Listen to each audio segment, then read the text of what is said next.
FightHype.com here with the special one, Kell Brook in New York. Brook in Brooklyn. Brook in Brooklyn. Well, technically we're not in Brooklyn. We are in Manhattan, right across, well, we're close to Madison Square Garden, right? Very close. Very close. But you went to Brooklyn the other day, right? I ain't actually been. No? Yet. No. I'm going. We're supposed to go. Yeah? But we're going to go tomorrow. How many times have you come out here to New Come out York? a few times. Yeah? We've come out a few times, yeah. You got any rituals, any places you like to go hit up and see?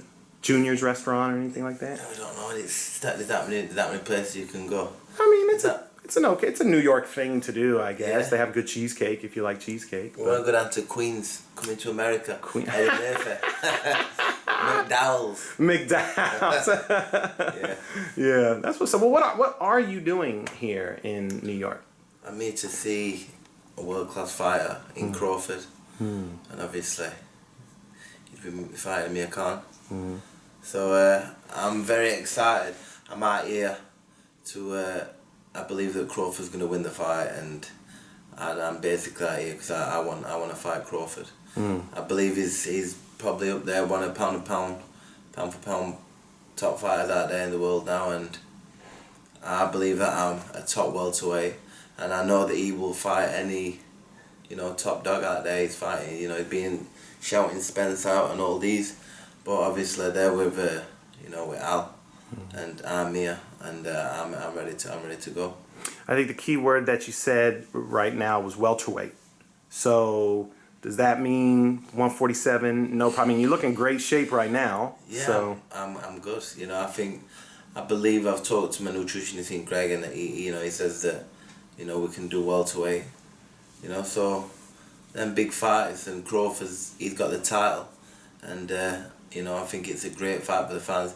Either switch it, or he can punch, he can box, like myself, and I think with the fans, after he's dealt with Khan, I believe he'll deal with Khan.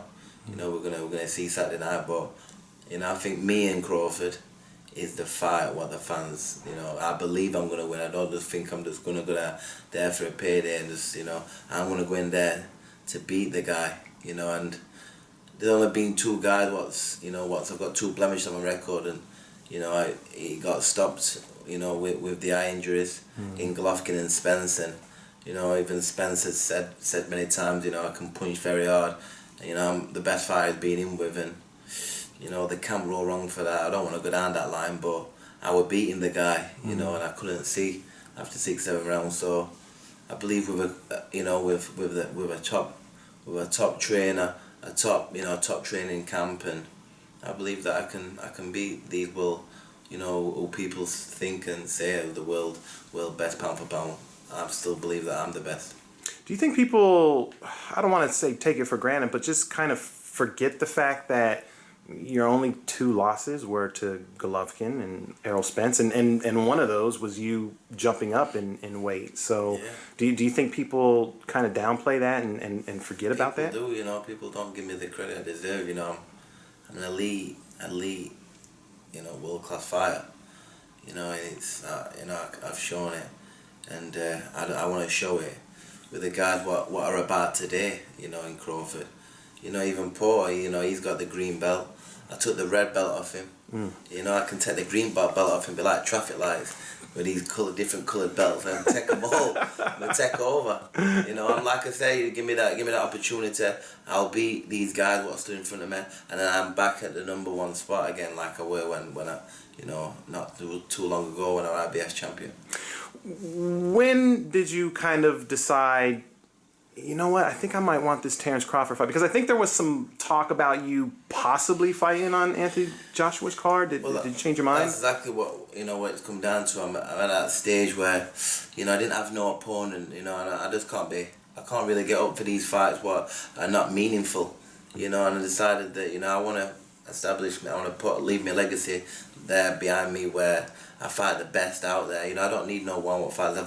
I can jump in. It's like, Leonard, when he had all that time out, he came back and boxed Agler. I'm an elite world champion, and so I believe that, give me 12 weeks and I'm beating you. I'm beating these guys. Is it difficult to get up for any other fights than the big fights now at this point in your career? You know, once you've been in with, you know, when you know, the world champion fighting the Golovkin out there, you know, and being in with these fighters and then back to back, I boxed Spence, who everybody's shouting out from America. You know, it's when you've been at that level and you've walked in 10 arenas and the atmosphere what you've been involved with, you know, it's hard to get up for some Zafras and these Rabchenko kind of guy. He's actually hard to get up for, you know, and you know, the best. I always perform better and extremely better when I've got that fear factor, when I'm thinking about the guy all the time, when I'm thinking I'm going through it, you know, in training camp, weeks and months, you know, before, and when I get in there, you know, I'm so ready. You know, that's why we get the best out, because I'm obviously in front of an elite fighter. That's what I was going to ask you, is if you felt like it affected your performances if you weren't fighting, you know, a big name or something like that. Do you feel like you may have fought down to the competition? Down, and sometimes performance don't look as great. But, you know, because I'm thinking, you know, people ask me about me just because over my head, I'm not 100%, you know, in the build-up for these fights.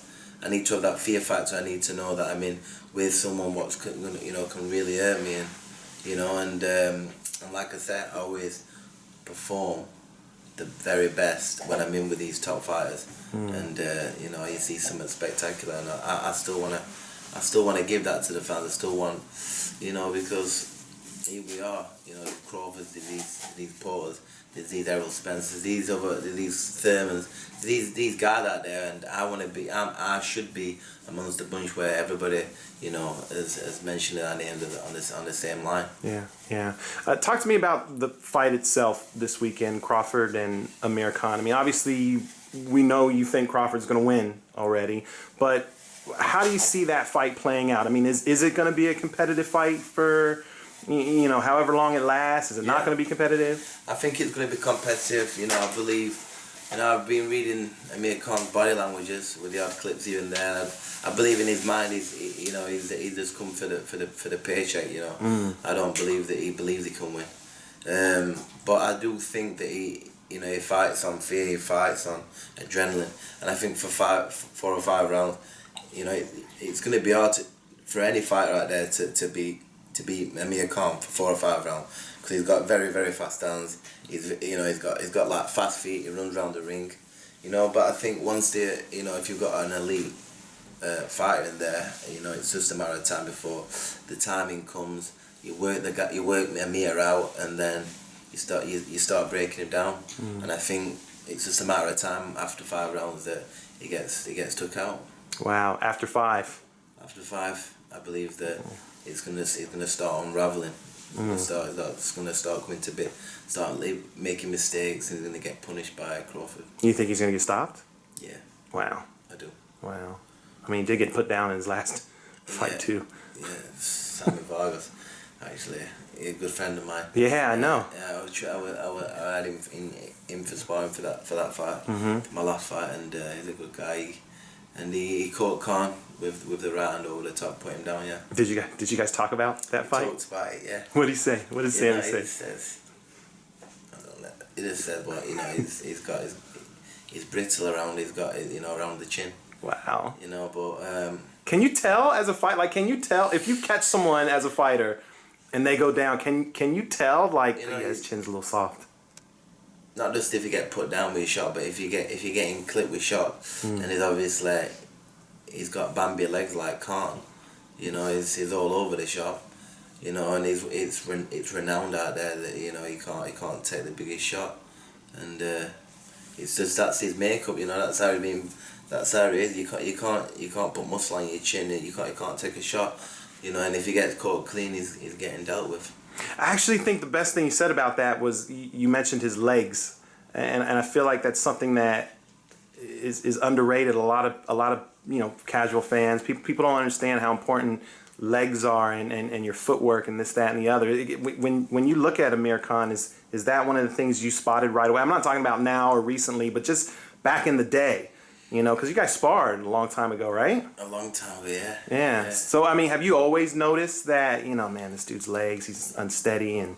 No, so, yeah, I've noticed, you know, he gets excited and he chucks his shots and he falls in with his shots with his legs, and it's you see that a fighter can just see that watching him. Yeah. And that's just what he does. He gets a bit excited at times, and if he gets caught with a shot, he automatically thinks that he stays there and tries to trade. And a top fighter will just finish him. Yeah. So when you talked about him taking this fight, you felt like he was just showing up for a check for the most part. Why do you think he took that fight instead of fighting you? Just because I feel like there was more money involved in your fight if you guys would have actually gotten to the ring than what he's going to make tonight against Terence Crawford. Was it a case of him thinking, well, I'll go fight Crawford and make this money, and I can always come back and fight Kell later? Exactly. Yeah? Exactly. Huh. You said it. That's right. If he fights me, he's finished. If he fights Crawford, he got beat against the pound for pound #1, and then Kell, 2 paydays. Yeah. If he fights me, he's done. So he's gonna go there, get done, and then I'm gonna do him. But why is that? If he plays ball, but we'll see. But why is that the conception? I mean, losing to you is like you losing to a great fighter too. So even if he lost to you, he could still come back and fight other guys. Or are you saying once you're done with him, that's it? It's a different thing in Britain. It's me and him, and it's and I know that pressure myself. Even though that I believe that I can win all fights. When I boxed the guy Frank Gavin before he got beat, and he was like world, #1 amateur and everything else. Even though I'm very confident in every fight I go in, when these 2 Brits on the line, it's like it's different. It's a bit different, like thinking you're gonna can lose to a Brit. And I think we are much build up over the years with me and him. He won't be able to hold his head up again, so it's a big thing. But is he as liked over in the UK? Because I feel, and again, I don't live there, so I don't know. But I've always felt like the majority of the UK fans over there don't really like him as much as kind of like I'm trying to think of an example. Maybe Carl Froch. Maybe that's probably a bad example, but I feel like maybe Carl Froch isn't quite as loved in the UK as some of the other fighters. It depends on how you're looking into it, but I think you're right with Khan. I don't think he is loved as much as as he used to, because they want this fight with me and him, and he just don't think nothing of the fans. He's making every excuse there is under the book, for us not to fight, and that's the fight what even American fans, the boxing fans, the boxing world want to see me and Khan happen, and he's just dismissing the fight, and that's the fight what's only like really left for him. Do you feel like he was ever interested? Because I'll be honest with you, I've interviewed him several times, and he's talked about fighting you and this, that, and the other. But the sense that I always got from him was that he did not really want to fight you because he didn't want you to make a payday off of his name. That's how I always felt from talking to him about it. It is what it is. It's how I've got my name. I've done my own thing. It's just basically it's the fight. There's top money in it for me and him. It's both our biggest paydays. So if he's saying that, I can just say he's using my name to earn his biggest payday. It works the same way. Well, it sounds like you're kind of over it now at this point. The whole, you and him fighting. I've come to terms with he just don't fancy the fight. He just doesn't fancy the fight. So, I've come out here to see the world champion in Crawford, because I know that you can just tell how he is, that he wants to fight, and he believes that he wants to to show everyone that he believes that he's the best. But that's what I like that competitiveness, and that's how it should be. It's like the heavyweights, the Furies, the Wilders, they all want to fight each other, and that's how a world class fighter should be, and this shouldn't be nothing There should be not. There's no. Oh, I'm not leaving the payday off my name and this and that. No, basically, you know, you get in there, you're proving you give the fans what they want to see. Is that a chess match? Kell Brook versus Terence Crawford? I believe it is. It is a chess match. It's a very exciting fight. He can switch. I can switch.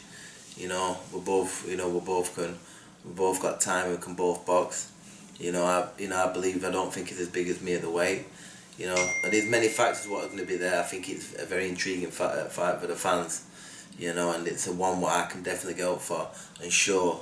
You know, the fans what I've got left, and that's plenty.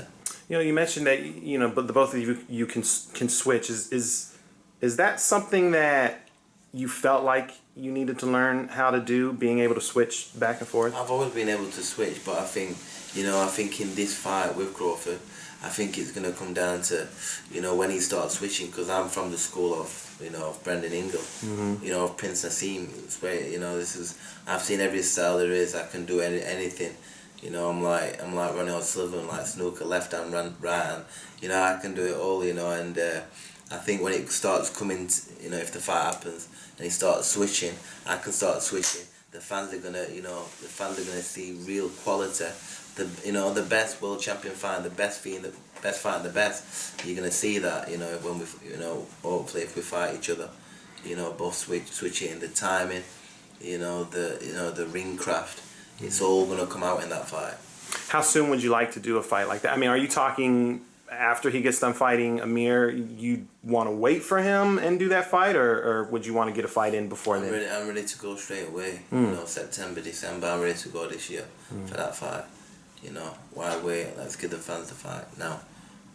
Is that hard for you though, to maintain your weight and just to stay in shape that much? We get a date. We get and we build and we're making sure that we peak for that night. Yeah. I've been doing it a long time. I've had a good few fights. I know how we do weight and how we approach it. Yeah. Two last things, because I know you gotta do some other interviews here coming up. I wanted to get your thoughts real quick on Big Baby Miller testing positive, and then his fight with Anthony Joshua getting called off. Were you shocked when you heard that, or? Of course, I was shocked. It's a distasteful, hearing that in the sport. The sport what I've done since I was 9 years old. The elite in Anthony Joshua and Miller, and Miller, testing positive for performance enhancement drugs, and it's just disgusting. It's disgusting. It's terrible for the sport. Everybody, starts looking at the sport and it just leaves a bad taste, in your mouth, and I think it should be banned for life. Wow. That's a strict punishment. But I hear that a lot. If he's been doing this, I don't know the ins and outs. I've obviously been flying out here. I've only been here it is, so I've lost track of time. But I've heard that he's failed, a drug test, and and I think that he should pay for that. Well, and that, I mentioned that it's obviously there should be a strict punishment, but as a fighter, as someone who actually gets into the ring with someone else, and when you hear other fighters doing that, do you take it a little more personal? Of course you do, because it's cheating. You could it's only the sport that you can legally get killed in. And that's you're playing with someone's life in your hands, and you're doing things you shouldn't be doing. Yeah. Were you expecting AJ to win that fight anyway? Yeah. Absolutely, he's a beast, AJ. Yeah. It would have been a very good fight, very competitive. Anything can happen in heavyweights. I wouldn't have been completely shocked if Miller would have won. Because he's got the moves and he's quite slick, but AJ is a beast and he's a proper professional. Yeah. Last thing, Eddie Hearn. Obviously, I know, he tried to make the fight. He did the best he could. But once it didn't happen, were you irritated? Were you frustrated? Were you mad? Did you have words with Eddie Hearn, or did you just say, whatever? No, I've not heard nothing from Eddie Hearn for a while. No way. Are you serious? He's a busy man, Of course. He's a busy man. But of course, I was disappointed. You know, I've been with him a very long time. Yeah. You know, he should have the best interest at heart, get him in the best fights. You know, I should have been put forward for the Crawford fight before Khan, I believe. But you know, we're here now. You know, he's fighting inside there. You know, what else can I say? I'm still competing in the game. I'm still ready to give the fans the very best fights out there. Yeah. If you happen to run into Amir this weekend, either before or after the fight, what would you tell him, if anything? I might just give him a slap. I might just give him a slap. I could do. Yeah, this runs his mouth a bit too much. He's a bit of a facile, to be honest with you. Wow. So, you know, I think it's a good grudge match. And if he grows the pair and he takes the fight with me, I think it's gonna be a big drama show. before the fight, the press conferences. Yeah. I think you should buy tickets to them. Yeah. It's gonna be if he does sign on a dotted line. Yeah. What a fight it will be. Kell, I appreciate you giving me a little bit of time while you're here in New York. Is there anything you want to let the fans know before we let you go? Amir Brook is in Brooklyn. No, I'm in New York, and I'm just excited. I'm excited to be in America. That's only show me American fans that I love them, and I want to give them the best fights. Did you bring us some chocolate brownies? Yes.